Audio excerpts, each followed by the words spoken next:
रामपुर नाम के गांव में रघुनाथ नाम का एक आदमी रहता था। उसके परिवार में उसकी पत्नी रमा और उसका 8 साल का बेटा रोहन और 7 साल की बेटी स्वाति रहते थे। रघुनाथ के पास छोटा सा खेत था जिसमें खेती बाड़ी करके जैसे तैसे वो अपना घर चलाता था।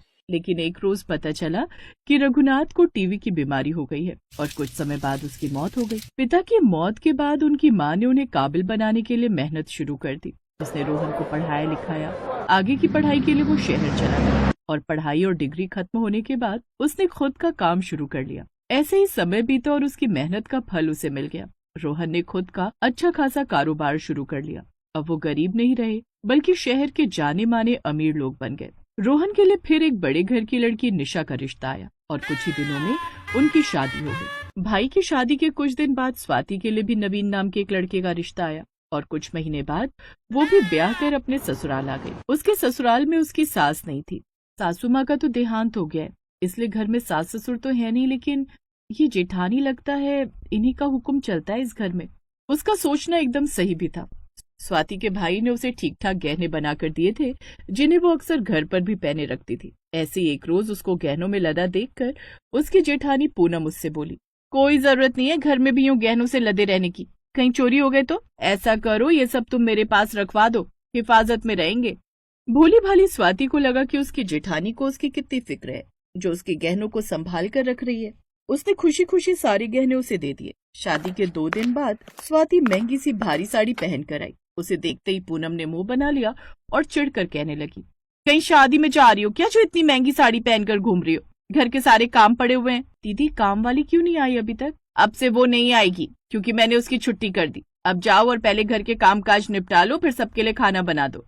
अब शादी के दूसरे दिन से ही वो सारे घर का काम अकेले ही करती। पूनम तो बस उस पर हुक्म चलाती और उससे घर के सारे काम लेती। शादी के 5 महीने बाद ही उसकी हालत काफी खराब हो गई। उसने अपने पति नवीन से कहा, सुनिए जी, मुझे अपने घर जाना है। दीदी खुद तो पूरा दिन आराम करती रहती है और मुझसे घर के सारे काम लेती रहती हैं, तो मुझे कुछ दिन मेरे मायके छोड़ाओ। आज तो मुझे किसी जरूरी काम से मीटिंग में जाना है, लेकिन कल तुम सुबह तैयार रहना, मैं ऑफिस जाते हुए तुम्हें ड्रॉप कर दूंगा। अगले दिन स्वाति सुबह जल्दी तैयार हो गई। उसे तैयार देख पूनम ने पूछा, अरे आज तो न चाय न नाश्ता, और ये क्या, ये तैयार होकर कहाँ जाने की तैयारी हो रही है? वो दीदी मैं अपने घर जा रही हूँ, सोचा कुछ दिन रह आऊं। शादी के बाद ना मायके वालों से ज्यादा लाड ना रखो तो ही ठीक रहता है, और तुम मायके चली गई तो फिर यहाँ कौन संभालेगा? खैर जाना है तो जाओ। स्वाति घर का सारा काम खत्म कर देती है और उदास होकर अपने कमरे में बैठ जाती है। क्या हुआ स्वाति, तुम इतनी परेशान क्यों? पता नहीं दीदी मुझसे क्या चाहती हैं। न ठीक से खाने देती हैं, न रहने देती हैं और न ही कहीं जाने देती हैं। ऊपर से मेरे आते ही काम वाली को भी हटा दिया। अच्छा बाबा, अभी तुम शांत। रामपुर नाम के गांव में रघुनाथ नाम का एक आदमी रहता था। उसके परिवार में उसकी पत्नी रमा और उसका 8 साल का बेटा रोहन और 7 साल की बेटी स्वाति रहते थे। रघुनाथ के पास छोटा सा खेत था जिसमें खेती बाड़ी करके जैसे तैसे वो अपना घर चलाता था। लेकिन एक रोज पता चला कि रघुनाथ को टीबी की बीमारी हो गई है और कुछ समय बाद उसकी मौत हो गई। पिता की मौत के बाद उनकी माँ ने उन्हें काबिल बनाने के लिए मेहनत शुरू कर दी। उसने रोहन को पढ़ाया लिखाया। आगे की पढ़ाई के लिए वो शहर चला गया और पढ़ाई और डिग्री खत्म होने के बाद उसने खुद का काम शुरू कर लिया। ऐसे ही समय बीता और उसकी मेहनत का फल उसे मिल गया। रोहन ने खुद का अच्छा खासा कारोबार शुरू कर लिया। अब वो गरीब नहीं रहे बल्कि शहर के जाने माने अमीर लोग बन गए। रोहन के लिए फिर एक बड़े घर की लड़की निशा का रिश्ता आया और कुछ ही दिनों में उनकी शादी हो गई। भाई की शादी के कुछ दिन बाद स्वाति के लिए भी नवीन नाम के एक लड़के का रिश्ता आया और कुछ महीने बाद वो भी ब्याह कर अपने ससुराल आ गई। उसके ससुराल में उसकी सास नहीं थी। सासू माँ का तो देहांत हो गया है, इसलिए घर में सास ससुर तो है नहीं, लेकिन ये जेठानी लगता है इन्हीं का हुक्म चलता है इस घर में। उसका सोचना एकदम सही भी था। स्वाति के भाई ने उसे ठीक ठाक गहने बनाकर दिए थे जिन्हें वो अक्सर घर पर भी पहने रखती थी। ऐसे एक रोज उसको गहनों में लदा देखकर उसकी जेठानी पूनम उससे बोली, कोई जरूरत नहीं है घर में भी यूं गहनों से लदे रहने की, कहीं चोरी हो गए तो ऐसा करो ये सब तुम मेरे पास रखवा दो, हिफाजत में रहेंगे। भोली भाली स्वाति को लगा कि उसकी जेठानी को उसकी कितनी फिक्र है जो उसके गहनों को संभाल कर रख रही है।